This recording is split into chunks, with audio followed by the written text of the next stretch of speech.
Uh,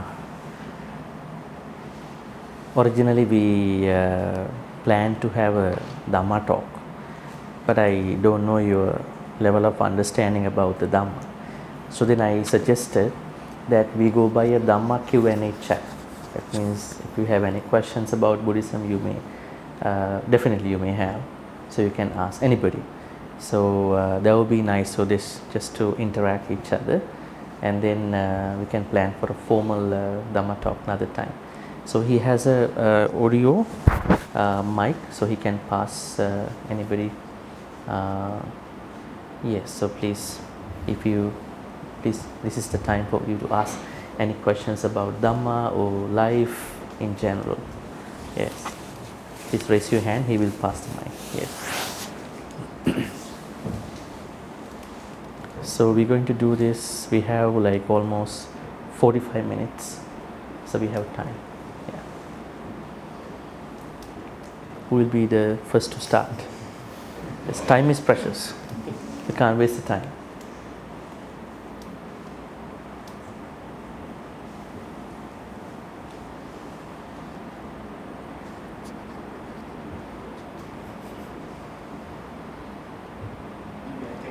You can start, yeah. Okay, just pass it around. So then, yeah, first when you talk, take it closer to you, and then like a mic. Good morning, Bhante. Yes, yeah. Take it closer to you. Yeah. So my question will be more about meditation. Like, just a short background, I've been practicing Anapanasati and Vipassana. However, last year, I've been exploring other Buddhist meditation. Such as I have tried different methods in Vipassana, and even Asuba, but without proper guidance of meditation teacher, because here in the Philippines we don't really have available Theravada monk who will guide us for the meditation. So my question will be about, as lay, is there any suggestions that you can give on what meditation technique should we at least really practice in order to deepen our meditation practice? Yeah, that's okay. All. Just keep it until the other person is asking. Pass around. Okay. Now here we have to understand something very interesting. Meditation has been a very popular subject in the last 4 to 5 decades, especially starting from 70s in the West. Before that, it was a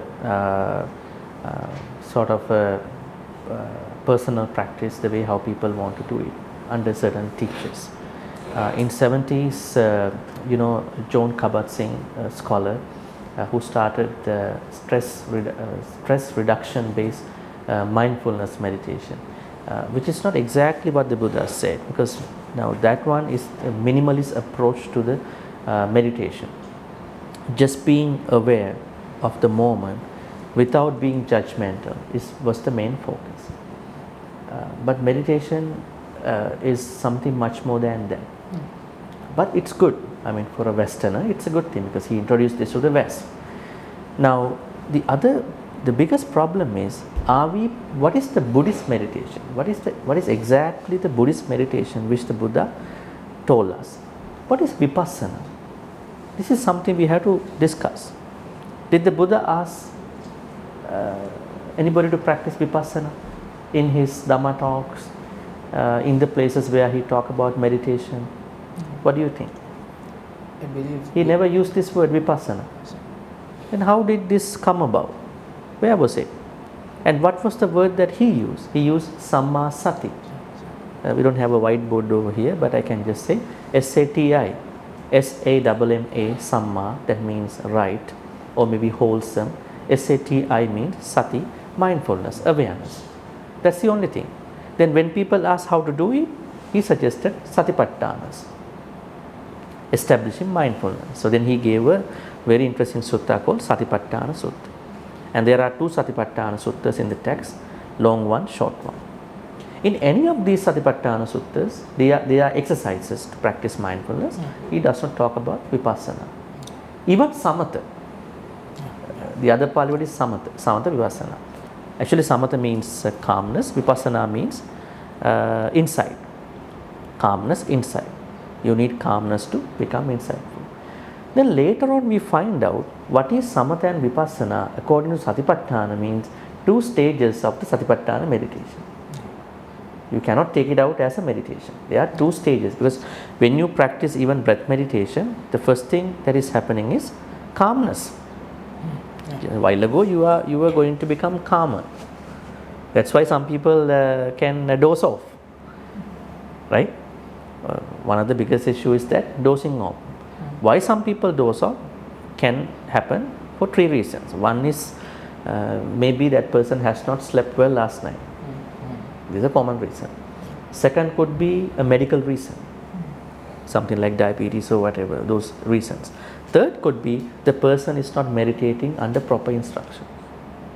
So we don't know what reason was behind the dozing off. But initially when I tell you, when you want to focus your mind, the first thing is you feel relaxed, and if you don't know how to keep it going, you will immediately feel drowsy, you will feel sleepy. Okay, so so then calmness is the first thing that's happening in any meditation, especially Anapanasati is the first one. This is what I encourage. Then when you keep being on the calmness, then mere calmness cannot give you anything. You are just calm only. Then you need to bring yourself to certain contemplations, change anicca, understanding dissatisfaction, understanding not self, anicca dukkha anatta, 3 marks of existence. Then you are bringing yourself to insight. According to them, that is the so-called vipassana. But why vipassana came out as a meditation? It was something regarding the colonial influence in Burma. In Burma, just as Sri Lanka was colonized, but Thailand was not colonized for whatever the reasons. Only the Japanese did something, but British could not, because the thing is there were other political reasons. Burmese monks, especially in 18th century, 19th century, monks like Sayadus and Lady Sayadus, they are the ones who started this Vipassana movement as a response to the colonial influence. Because at that time, if you look at the books the monks or other people wrote, those books were about pretty interesting subjects. Albert Einstein and meditation. We never see books like that in today's Buddhist world. They only like meditation, Noble Eightfold Path. At that time, if you look at 18th century, 19th century books written by scholars and monks, they were all about what you call theory of evolution and creation of the world. Because those monks wanted to answer the Western enlightenment. It's a philosophical problem. So then, the biggest thing that they were introduced into the West was Vipassana, the idea of Vipassana as a meditation. That's why Vipassana as a meditation came into existence, and then later on different other teachers picked up, like Goenka.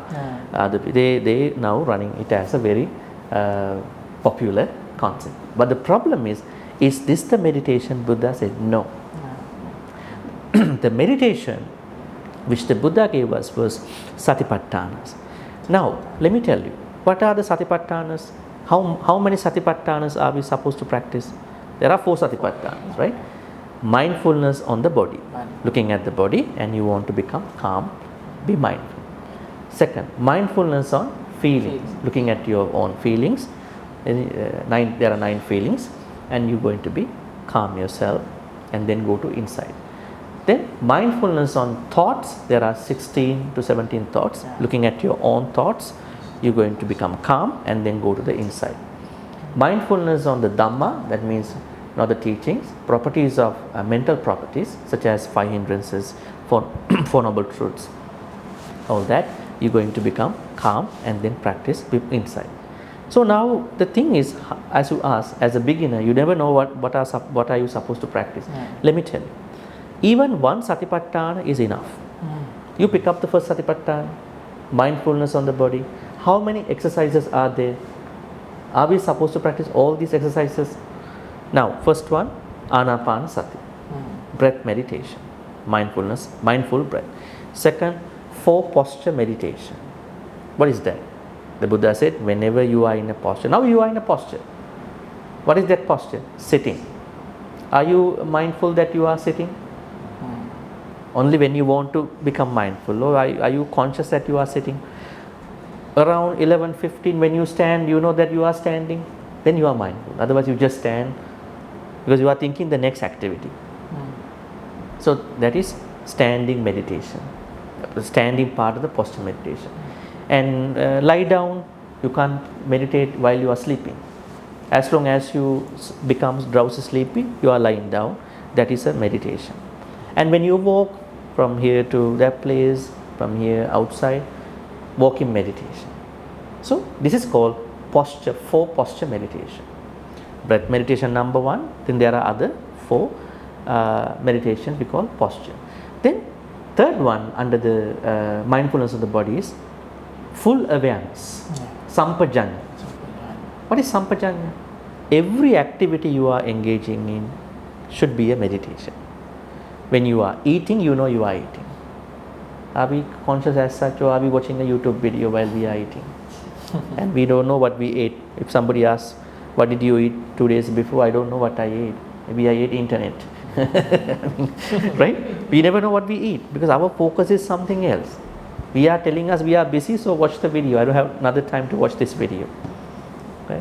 So, eating, drinking, every activity, even the washroom activities, every activity, not even that, even when you are silent, when you don't want to talk to somebody, you know you are silent for a better purpose. Not those arguments and when you're silent after that. That means silence, the pure silence. When in pure silence you find answers in your life. Not like philosophers. Philosophers are why. Every time when you ask why, you are miserable. You have a problem. Who is going to ask, why am I happy when you are happy? Who is asked that question? When you are really happy, do you normally ask, why am I happy? You never ask that question. Yes. But only when you are unhappy, you ask, why am I so miserable? Why is that? That's why this why question sometimes is not a good question.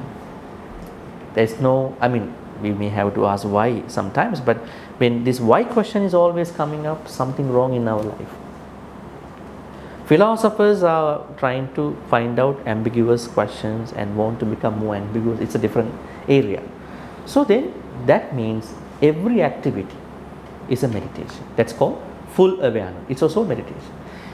Then what do you call Asubha meditation. Yeah, Asubha.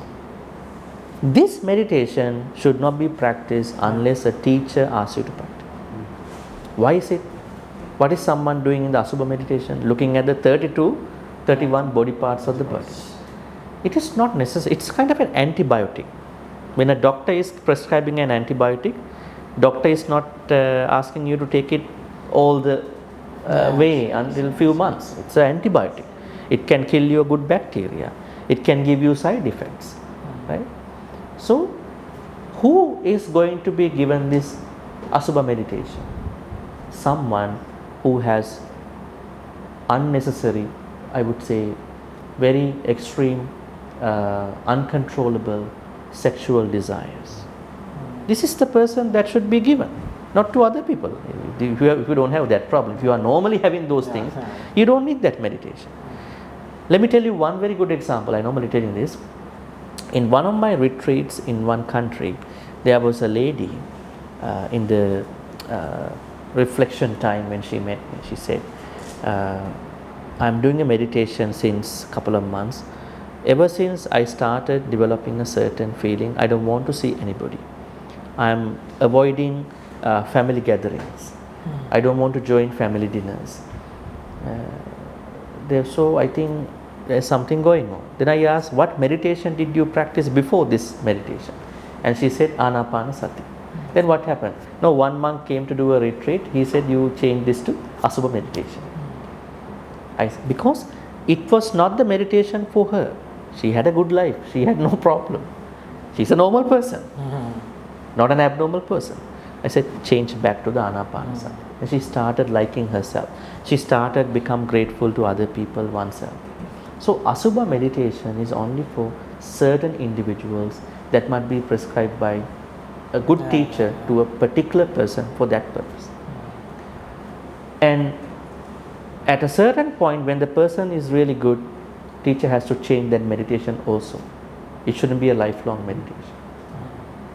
So then Asubha also part of mindfulness on body. And then there's another very terrible meditation, not terrible, I mean it's a little bit complex meditation, we call it a 9 charnel grounds meditation. At that time there was no proper embalming happened for a dead body. So people, when they died, they brought it to a cemetery ground.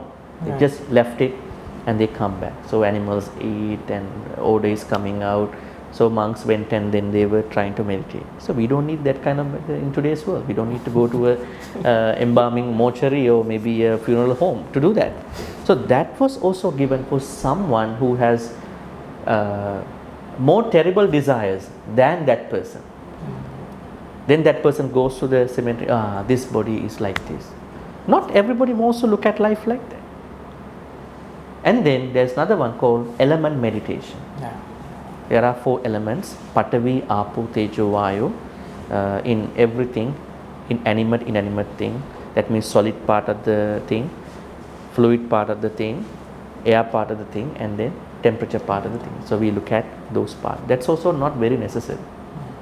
What I suggest you, as you ask me, a 5-minute breath meditation every day. Just for you. 5 minutes. What matters is, I mean, if you can go for 10 minutes, okay, but 5 minutes at the very least. The reason is that you are doing it consistently, quality that you are bringing into the meditation. 5 minutes. And then you are always in a posture, right? So do the posture too. So second meditation also happening. Because you are sitting and then that's also a posture meditation, and then do the breath. So 2 meditation. When you then stand, also another meditation, part of the walking posture meditation. When you walk, another meditation. Stand, another meditation. So that means there are 2 meditations that are happening all the time. You can do. Third one, every activity can be taken into an awareness meditation. So then you can practice 3 meditation all the time. Breath every morning. You can't do the breath while you are driving. It's a sitting practice. And then posture meditation and full awareness, activity-based meditation. What about other ones? Feelings. You are doing that as time goes by. If you think you are making a progress with regard to your mindfulness on body, satipatthana practice, then you can go to this next level, feelings. Because when we talk about feelings, there is a possibility that our feelings can give us a hard time. So slowly you are tapping into that. So let me say, breath meditation every day, 5 minutes. In the morning when you wake up, then posture meditation and activity based full awareness meditation.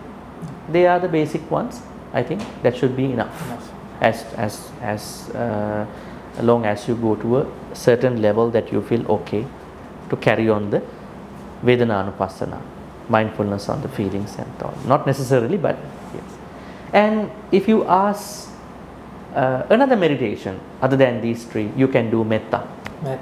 It's part of the Brahma Viharas. Actually, every layperson, everybody must practice 4 Brahma Viharas. Metta, Karuna, Mudita, Upekta. That means unlimited friendliness, unlimited compassion, altruistic joy, and then equanimity. This is in addition to them as time permits. But not only Vipassana, only some. They are not going to work for you because they are not given by the Buddha. But when you look for a meditation retreat, they are the ones that are coming up very easily. Because not many people have read these early suttas. Yes. You can go for these meditation retreats, okay, I'm not saying not to go. But if you really want to know what the Buddha exactly said, these are the things he exactly said. They are given in part. Okay, other questions? can pass the mic, somebody.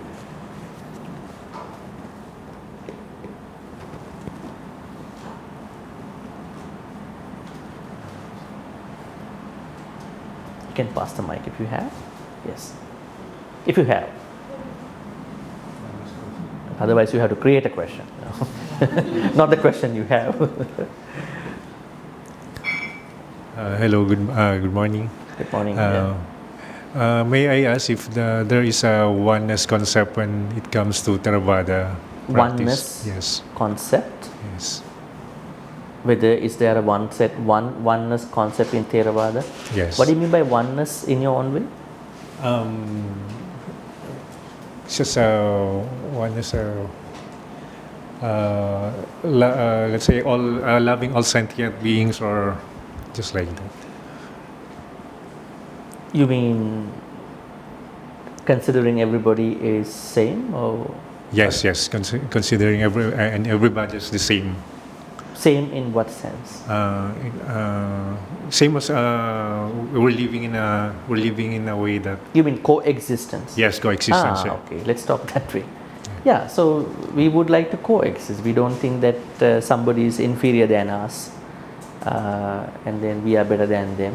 So that's why we say everyone has the bodhicitta. Everyone can become an enlightened person. But depending on the situation, someone can be an animal or a god or somebody else. So we believe that we definitely have to coexist because we are here because of our own karma, or different karma. So then I'm like this because of my own activities and past life karma too. So we have to respect, understand. Even a criminal, there's a criminal who is doing something wrong, and we try to guide that person in the way that possible, but it's not going to work, and something bad can happen to us also sometimes, bad guys. So at least we have a thought, be compassionate about the criminal perpetrator, because you are going to experience bad karma in the next life. I have compassion for you. That's what the Buddha said. You are criminal, you are such a bad person, and I hate you. That's not the Buddhist way. We try to guide that person, we try to bring that person. If it is not going to work, if it involves certain security problem, at least we are creating a certain compassion for someone who is going to have bad karma in the life, in future lives, this and future life. So then this means we have a very pervading, coexisting concept going on in our practice. Looking at us through Metta, Karuna, Mudita, Upekkha for Brahma Viharas, and giving that Brahma Viharas unto everybody in this universe. Yes. And another perspective is how Abrahamic religions talk about oneness, like Christianity, Hinduism, and they say Hinduism, they talks about yourself, and yourself Atman is going to transcend, merge into the God self. That's oneness. This is something different. The Buddha said, no, you are not going to transcend like that. You can only transcend within you. You can self-transform within you. You can be a better version of you. Not that you can't transcend with somebody. So that's another perspective to look at this oneness. Yeah. From Hinduism. Thanks. Yeah.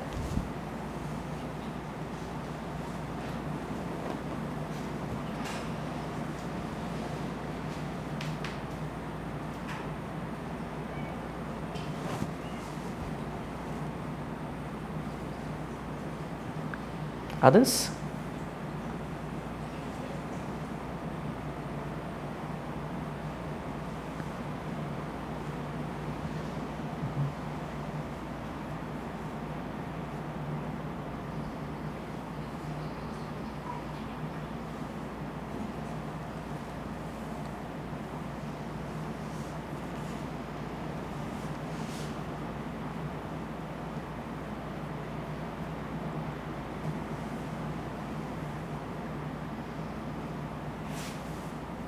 How about you? Yeah. You will ask one by one, so then at least, so then it's good. Otherwise, we are creating a very big ice ice wall, we cannot break it. So finally, yes. Yes, teacher, I would just like to ask, what would be the role of personal sacrifice in alleviating your personal condition, and also in pursuing your religious pursuit in life? Can you rephrase again? What would be the role? Is it really necessary to put yourself in a sacrificial situation in order to combat certain karmic conditions, and also in a way to pursue your religious endeavors in life? Would that be necessary, or there is a way to some? Would there be an easy way, something like Are an you easy asking path? how to clear bad karma? In a way, like something like that, and also how to uh, how to handle it. Now my question is, how many bad karmas you think you may have done in the past? Maybe to many. come to this understanding. We never know. Let me tell you, we don't know whether everything that we are going through now at this point during this time come from karma. Normally, I think in the Filipino context, a lot of people, I think, in my understanding, I think they look at karma when the bad things are happening to them. Yes. Not when the good things are happening. They don't put it to karma. It's pretty unfair, right? Where are your good karmas? You just suddenly came out of somewhere to this part of the world. So karma is good and bad. And more than that, Buddha clearly said, not everything happens as a consequence of karma. Have you ever heard that? Not everything comes from karma. Then what? The Buddha says there are other reasons. There are so many other reasons that things happen. If you go to Abhidhamma, in Abhidhamma text, it says that weather changes, maybe a typhoon, tsunami, volcanic eruptions, extreme weathers, they are not happening because of karma. They are happening due to the weather conditions. And second, what about the process with regard to a tree, a plant, a seed plant and the tree? How does the seed of mango is bringing about a mango tree? What about the germination process of the tree? What about the photosynthesis? How does this seed create the food within the tree? Photosynthesis. They are not karma. It's a natural law. It's a process. We call it bija niyama. Earlier one, utu niyama, seasonal effects. Then second one is bija niyama. That means germination process. Third one, kamma. I think most of the things that we are going through may come from karma, but not everything. Fourth one, our mind and thoughts. Buddhism identifies mind and thoughts differently. In English, only one mind. Buddhism identifies many thoughts, and Buddhism tells us, don't worry about the mind, but your thoughts. Because thoughts are the ultimate things that are happening in your mind, not the mind. Mind is just a place for the thoughts to happen. That's why Western schools and Buddhism is different. In the Western school, they say, take care of the mind. But Buddha says, no, take care of your thoughts. Chitta, not the mano. Right? When you take care of the chitta, thoughts, you are creating a higher consciousness, vijnana. I could have written in a nice board, but not today. So, the thing is that things that are happening with regard to our thoughts cannot be put into karma. Because a very good person can be a bad person in a moment of time. Wise person can become an unwise person. Unwise person can become a wise person. That's why in Buddhism we don't call anybody stupid people. There are no stupid people. It's just the mind. It's just a thought that you are bringing into the mind. Because that kind of a person, unwise person, can become a wise person in a moment of time if that person understands life properly. So that's chitta niyama. It's not karma. Finally, Dhamma niyama, law. Dhamma law. Dhamma law means Why am I aging? Is it because of the Buddha? Is it because of somebody? No. I am a part of this whole phenomenon. That's why I am aging. But what I do, what many people do is that time to time look at that self in their 30s, 40s. Am I not good enough compared to my 30s, my 40s? Now I am in my 50s or 60s. Where is my nice, pretty look that I had in my 30s? You are the one who is going to look at that way. But it's not a part of any insult doing by any cosmic thing. That means it's a part of this universal experience. Why are we getting sick? Yes, yeah, we make sometimes very poor decisions. Most of our sicknesses come from poor decisions. Sometimes as we age, we are inherent with the sicknesses. You can't avoid them. Because one day we have to die. So then sicknesses must come. Right? That is how we look at it. But during the time you are not supposed to become that much sick, they happen due to your wrong decisions. Right? If you are not looking at your intake of sugar, salt, and whatever other bad cholesterol, yes, definitely you are getting sick. You can't blame on the junk food culture at that point. Nobody made you sick. It's you made yourself sick. That's a very big topic in Buddhism. Moderation in food or eating healthy food. How to age. A lot of people say Buddhism does not talk about aging in a nice way. No, Buddhism does talk about it. Buddhism does talk about how to age slowly, which is what the consumer people have already picked up. Anti-aging soap. You can't even buy a soap nowadays without looking at anti-aging. What is the soap I can buy to live a little bit longer? Right? But Buddhism talks about how to age in reverse. That's by eating less. Yeah, eating less. Eating early and eating less.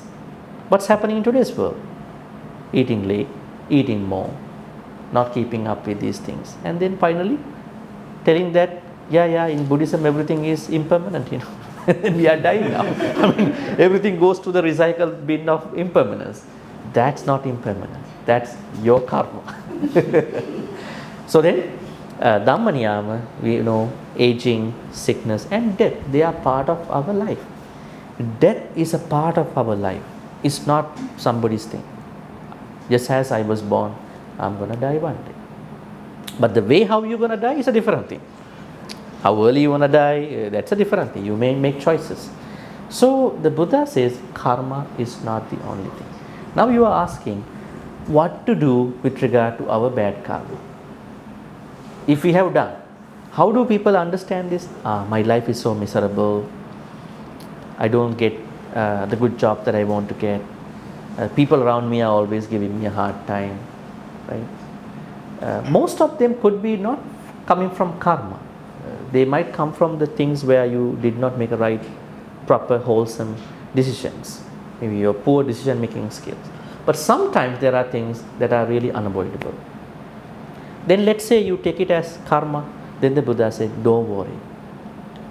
You can think about this example. There's a sutta for that. The Buddha is saying, if somebody is going to put a small amount of salt, pinch of salt into a glass of water, what will happen to the water in a moment of time? The glass of water become salty. What if the same person is going to put the same amount of salt into the Ganges in India, the largest river in India, Ganges? Will the whole Ganges become saltish? No. Why? The volume of water is higher than the amount of the salt. In the same way, if you have done less karma, good karma, you haven't practiced precepts, you haven't practiced meditation, you have not been wise. On the other hand, you have not taken care of yourself and others, you have not taken care of others' belongings, you have sexually misengaged, you have lied, then you have done so many bad karma. Even you do one good karma, bad karmas will take it over. What if that you have been continuously engaging good karma? You may have killed a couple of mosquitoes in your life. Think about it. Mosquitoes.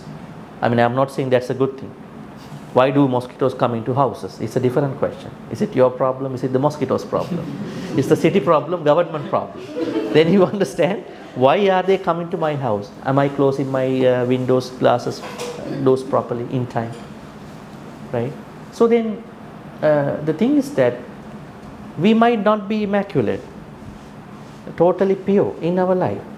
For different, maybe our ignorance, maybe our family background, our work. But at least from today, we know killing is bad. Right? At least from today. Then what we're going to do, we're going to minimize the opportunities for us to engage in killing. Minimize those moments. So then you are doing more good karma. Try to protect other people yourself, try to protect other people things, respect other people relationships, and then try to be truthful, try to eat and drink in moderation. More good karmas are coming. Giving dana like today, and so many things. Practicing metta, loving kindness, unlimited friendliness, being very kind, compassionate to yourself, other people, trying to appreciate other people, not becoming very jealous about why you are better than me, why you are higher than me, why you outsmarting me, and then having this balance of mind. So more good karmas are happening. Then what happened? Even you have a small, tiny little bad karma, they will be overpowered by the good karma. So there are ways to do. So do more good karmas and try to lower, prevent even bad karmas. That's the way. Otherwise, there is no way that you can go somewhere, burn something, and then your karma is released. Some people do that. That's the way how Buddhism talks about. But there are 5 very heinous karma, very, very bad karma. In some of the suttas, discourses, Buddha says 5 very bad karma, worst ones. Killing mother, killing father, wounding an arahant, wounding the Buddha. Of course, he is not to be seen now. You are not going to do that. And then killing arahants and creating problems, conflict among Sangha members. These are the worst bad karma. But now there is a cross question coming up. What about killing the brother? Is not part of that. Killing the sister, killing wife? No, that's the problem. The idea here is that giving an idea, if you are not practicing your spiritual path, our first bare minimum level is Sotapanna. I think you know this Pali word. Sotapatti, the first enlightenment stage. The Buddha says if somebody has not attained Sotapatti, they are still eligible. They might execute one of these 5. Once you execute it, you are deviated from the path. You will never get to the path. So it is given compared to attaining Sotapatti, not to put down other criminals, other crimes in life. So prevent from all the crimes, even any killing of even an ant, and then you are finding out this way out. So that is how we are going to clear any bad karma. And I hope that you have done a lot of good karma. That's why you were able to come here. Otherwise you would not be able to come here. Yeah. Okay, and then maybe, pass the mic. Yes. Just a random question, not really related to the daily life. Yeah. I read in I think it's a book, that when Buddha died, all grieved except for the cats. So, is there any reason why All? all beings grieved when Buddha died except for the cats? Cats. So, I'm just curious, what was the reason? No, that was a funny joke. It's not Utter joke. I mean, I have seen that one. I would say it's a artwork. I mean, somebody thought, but there is, So it's not real. yes. There is no reason why there's only one cat left after this. Every cat has to go then. I mean, yes. It's like, somebody said, attachment. It's a wrong understanding. Buddhism does not talk about attachment. Because we are already attached to everybody. Think about mother, father. What is that? We are emotionally attached to them. And if you are married, if you have a relationship, you are attached to each other. Because relationships have this inherent embedded attachment. But the problem Buddha talks about is craving and clinging. That is a problem, right? That's why like this example, the cat's example, somebody asks, are monks supposed to email? Yeah, without attachments. I mean, it's that kind of a thing, you know. Maybe are Buddhists allowed to email? Yes, without attachment. How? No, so you have to hyperlink everything. You can't attach anything. Just yes, yes. Morning, Bhante. I think I'm not sure if this is probably a generic question. It's more of how to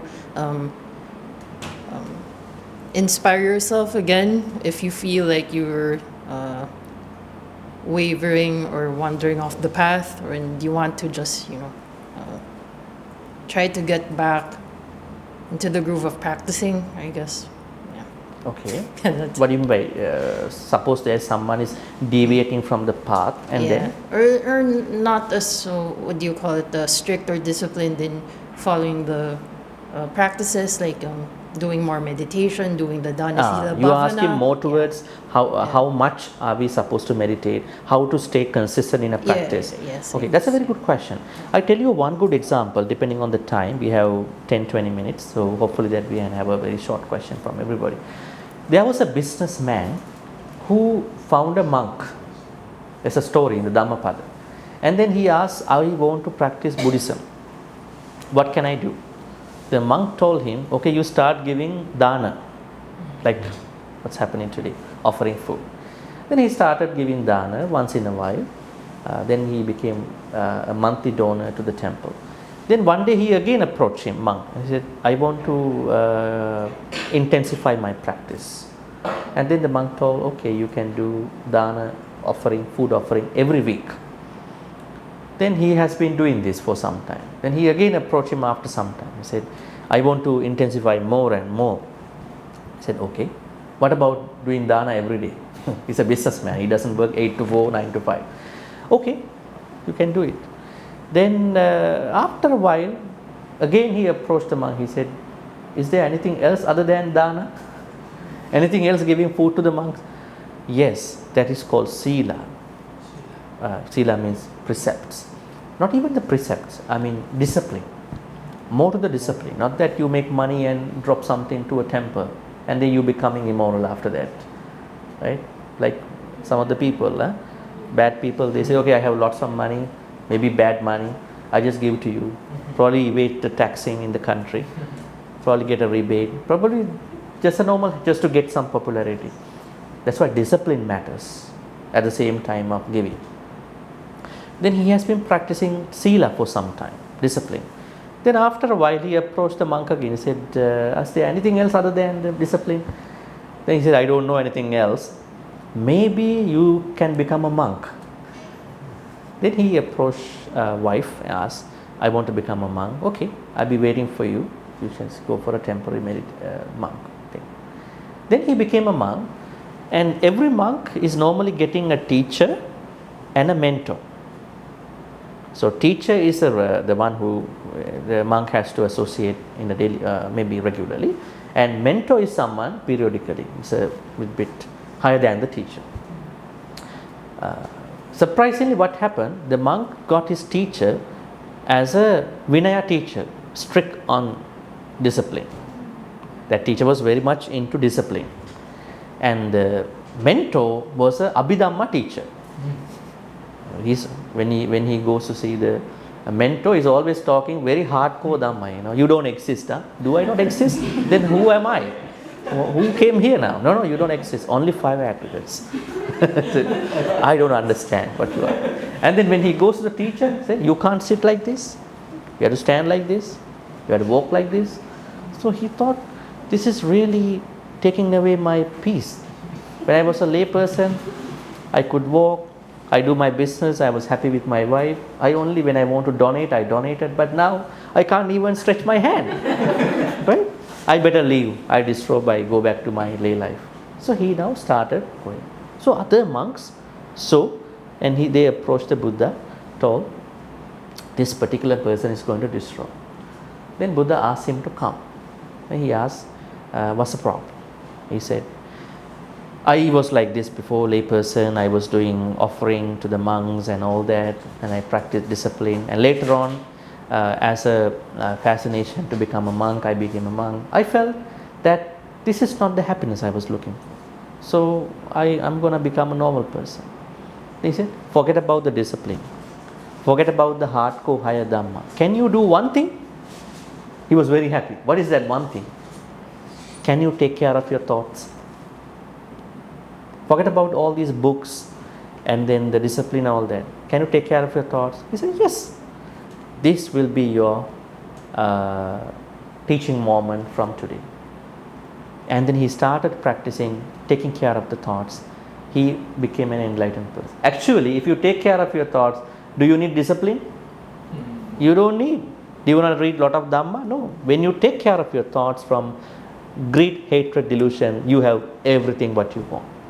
All these discipline, Abhidhamma, all these things are telling you how to become a better person. Finally, it will narrow down to the bottleneck will be the taking care of the thoughts. You go from different highways, but there's a bottleneck. That is the taking care of the thoughts. So that is what we can understand about this deviation. I think number one is finding a good teacher.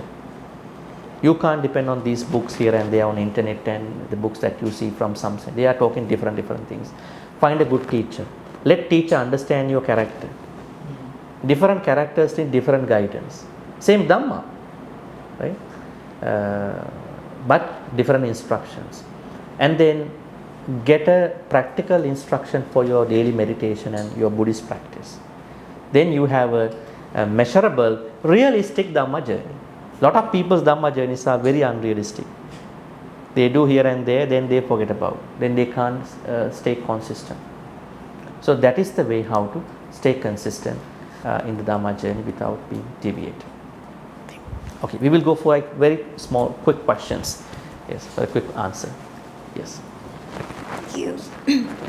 Hello, Bhante. Yes. Yeah, so my question is just about everyday life. So is there a Buddhist teaching which guides you on how to manage your frustration when you've done everything but things still don't work out? Okay.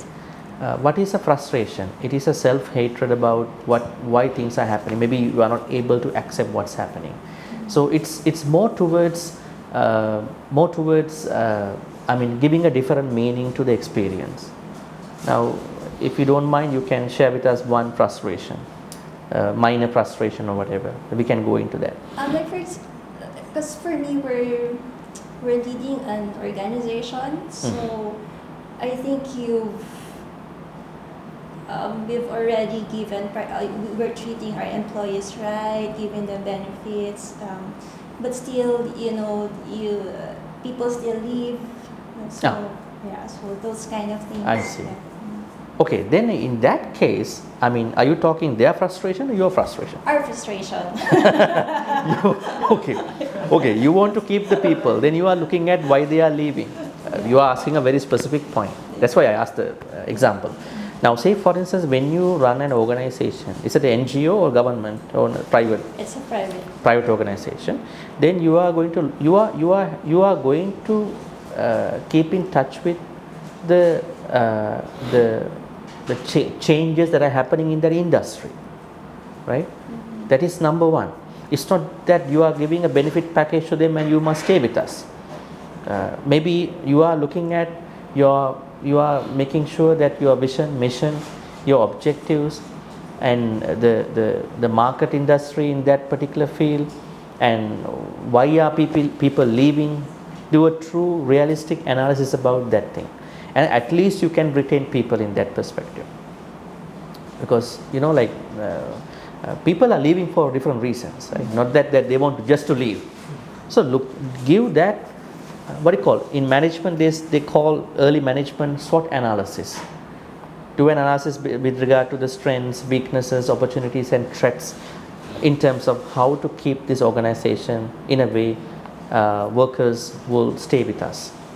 So when you do that kind of a plan, that is actually Buddhism, because Buddhism asks us to look at the reality closely, not look at reality from afar, or just do the way that you want to do all the time. When you run an organization, people are involved, workers are involved, their future is involved, and your plans are involved. So find out a good negotiation by looking at all these realistic areas. Then you can maintain the industry. Otherwise, actually this is something called understanding anicca. When we say anicca, people only look at negative changes, right? I'm say, for instance, people are separating from me, I'm losing my job. Now say, for instance, workers are leaving. Then why not also thinking about the good changes in our life, and also thinking about how to properly address these issues. I think you may have done that in a way, right? But perhaps you're going to look at more areas of this problem. Look at other, but maybe they are leaving for another company, right? What are they offering to them, right? So what can we do for this thing?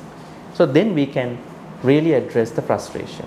So not that we take frustration as frustration, what to do with the frustration, because frustration is embedded with a bigger decision. That bigger decision, that bigger problem has to be addressed in a very realistic plan, realistic time, with the realistic people. Sometimes we are going to solve problems with unrealistic people, and we become more unrealistic, more people are leaving us. So honest, true conversation by looking at the real problem and finding out how to take our organization to the next level in this global changing economic HR situations in the country or in the city. That is anicca. Being able to change for the change. So that is anicca. Not that all the bad things are anicca only. Yeah. Okay. And then how about you? Question. No questions. Really. No question is the Thank you. best question. I'm actually very tired of asking questions. Okay, sure. Yeah, we'll come in. Yes. Is karma really digital? No, that's not my question. My question is karma really digital? But Is no, that's karma not really my digital. Because digital? yeah, most people would say like karma now is digital because of it's kind of like instant in a way. Instant. Okay. Yeah, like because of the advent of technology and like all that, so it has become like a joke for everyone. Like, see how karma is digital, but is it really? No, we can look at it in different perspective. How many times you were rejected by people in an email? Then karma came as a digital thing. You got an email that you are fired, you are laid off, and we are not even giving access to the systems because you might sabotage the system. We can look at it that way. But what you are asking is that this instantaneous nature of the karma. So in order to understand that, Buddha talks about how karmas prioritize in taking effect. There's a whole area to learn about that. So karmas get prioritized depending on the heaviest karma, habitual karma, less habitual karma, and karma-less karma. Not all actions become karma. There are more actions that are karma-less. So you can't even tell them as deeds or karma. They are actions only. Not every action carries a karma. Okay, now let's talk about the prioritized level. Number one, if you have done six of those heavy, heinous karmas, they come first. Or if you have done very great karmas, what are the greatest karmas in Buddhism? The highest karmas. One of them is sharing Dhamma. This is one of the highest karma. Why? At the end of today, somebody will change his or her life. You can't easily change people. Why? Today, people don't like to get changed. Right? And that itself becomes a frustration. How come you are telling me to change myself? No, you change for me. It's a big problem in today's world. So if you are willingly changed by learning Dhamma, that is one of the biggest turning points in your life. And then sharing Dhamma, giving Dhamma talk, and clarifying your questions. This is one of the greatest karmas. And then what else? Practicing sila, giving dana, practicing meditation and being kind, practicing metta. All these are higher karma. So they are the ones that are taking effect once you pass away, right? Once you pass away, they are getting prioritized. It's an automatic process. Nobody does it. It is automatic. It's like that when you have a bad food, you getting food poison. Who does that? Who does it? I've been eating good food for 6 days, but just eating stale food, I get the food poison. Why is it? Body does it. It's a what you call inherent natural process. Why does not the body consider about my 6 days eating of the good food? Why it goes haywire just because I eat a small food? Same thing happens when you are doing a very bad thing. It takes effect as the first thing. Then the habitual, the karma that we have been doing for long term during that life, they take effect. So that is how some karmas, some are not karmas even. Now say for instance, you are walking here, you never see a tiny ant over there, then you step on that. It's not a karma. But if you know there are ants, somebody has not cleaned here before, you step on that, you know that is a bad karma. That's a karma, right? And also when you become an enlightened person, when you offer these offerings, when you are an enlightened arahant, you are not creating any karma also, because karma is already finished. Enlightened peoples don't have karma. So there are two karmaless actions. One is if we don't carry what you call intention and volition in our activities, they are karmaless actions. And if you become an enlightened person, you are not creating karma too. So then when you say karma comes in digital form, probably this is our new way of communicating with other people. Our choices, decisions are coming through digital platforms. Maybe somebody can mess up in digital formats too.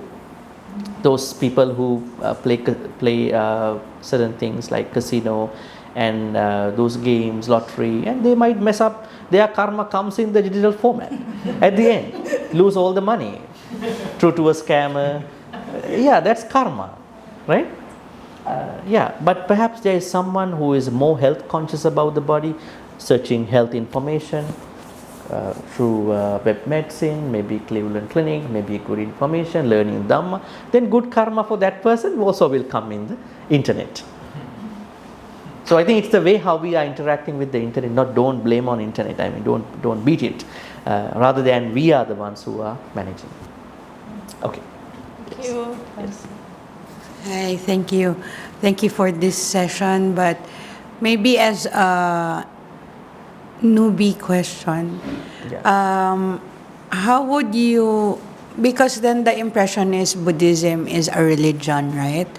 But somehow I'm attracted to it as a form of personal practice. So if you could give your thoughts around that whole question. Buddhism is neither a religion nor a philosophy. Okay. It's a way of life. That is what you are doing. I see. You caught it exactly in the proper way. But when we discuss about organized religions, they put it as a religion. If it is a religion, there should be a supernatural authority. There is none. Buddha is not the supernatural person. There is no supernatural people. If it is a philosophy, there should be a lot of ambiguity, confusions, ambiguity. Buddhism always says our purpose is to declarify, demystify.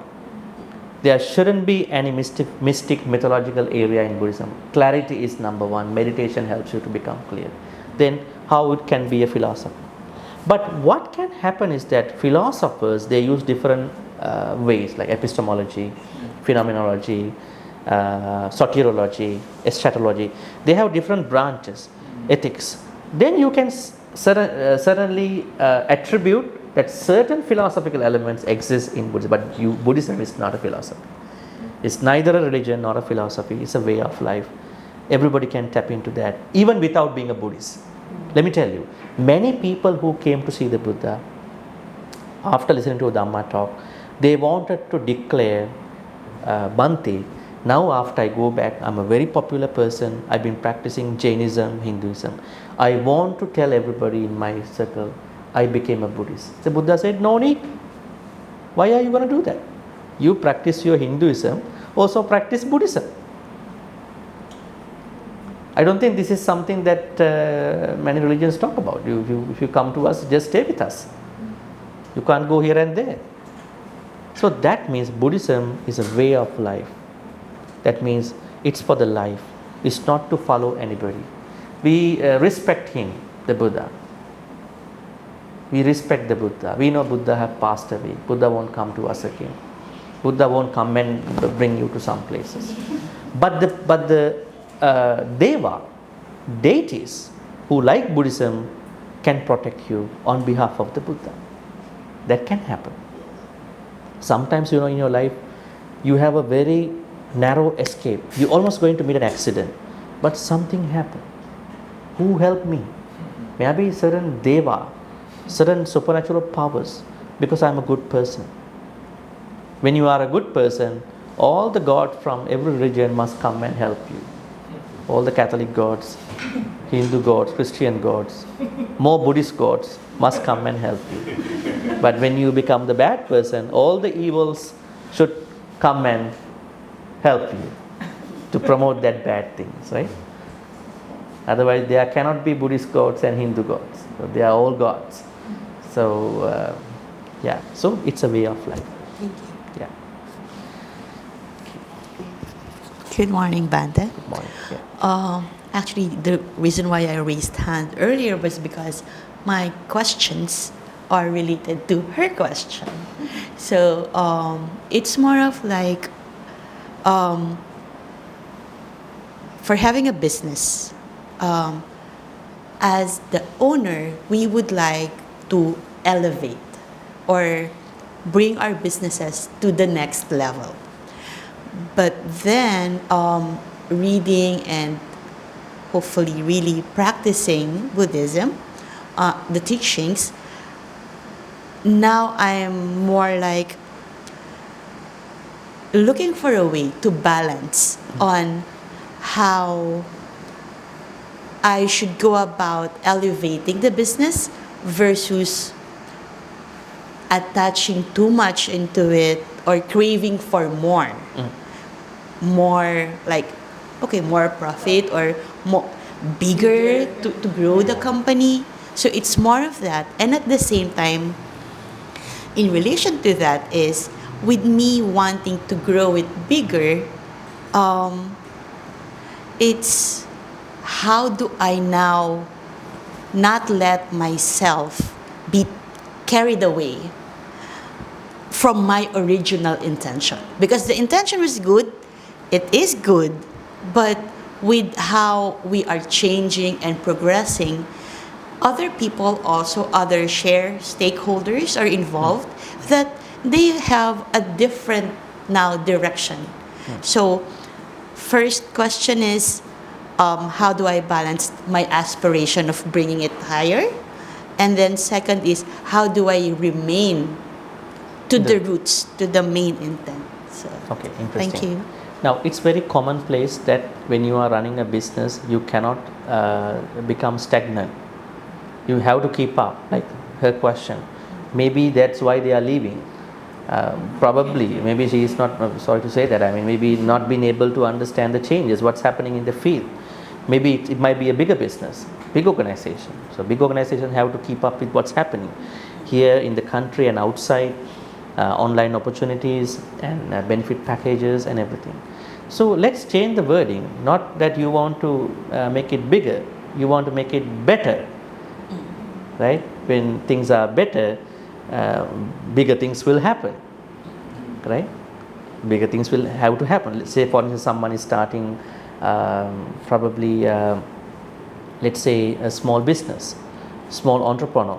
But when that person is doing well, he or she will have to go to certain higher levels.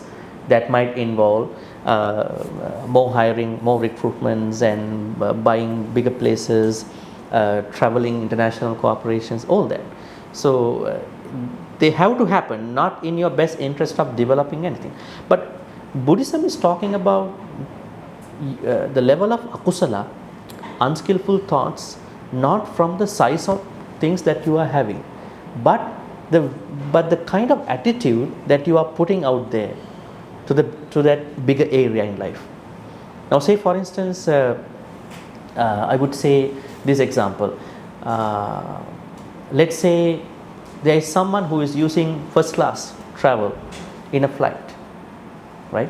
Someone who can afford that, and somebody else is using the economic class, and the person who is sitting in the economic class might think, see, the same flight, this is going at the same time, so what's the difference between I and the other person in that first class cabin?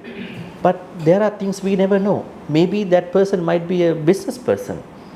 He or she might need a lot of rest. Maybe he or she might do more business while traveling. So then traveling in the first class is an un-Buddhist thing if you are a Buddhist. Does it make you an un-Buddhist? No, I don't think so. Because different people operate differently. So the problem is that whether you are creating a greed or fundamentally greed, then craving, then clinging. So greed, if you are developing greed, that could be the problem. Actually, you don't need a bigger business to create greed. You may have a small, street side shop. You are always greedy about what you are selling. You want to put additional 1 paisa for the item you are selling. Why you are so greedy?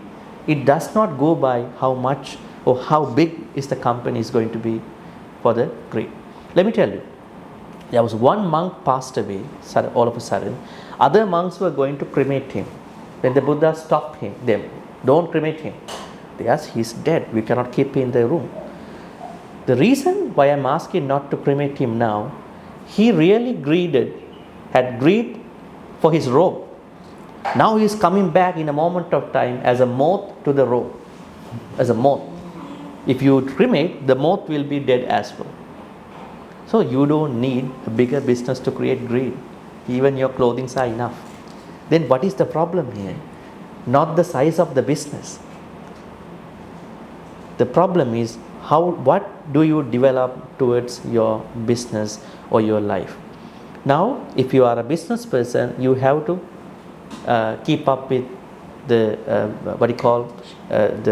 you could say competition. I think it's more than the competition. It's like keeping up with what's going on, right? It might be a competition. If you are a scholar, you have to keep up with the changes happening in the scholarly field. Who are writing new articles? What is my article? It's something like you keeping up with the things. For somebody, it's hugely competitive. How to be with this competitive world? That will become stress for those people. So it doesn't matter. So you have to, if you're running the business, then you need to keep up with the local, global changes. But when you are keeping up with the changes, never develop a greed for them, rather than this is how I have to work on in my business. It's the way how you are looking at it. Other than that, starting a new brand, outreaching, outsourcing, none of them are part of Lobha, because they are part of your business. You have to do them. Yeah, maybe the last question. Yes. Okay, you can ask from her. Thank you, Bhante. Yes.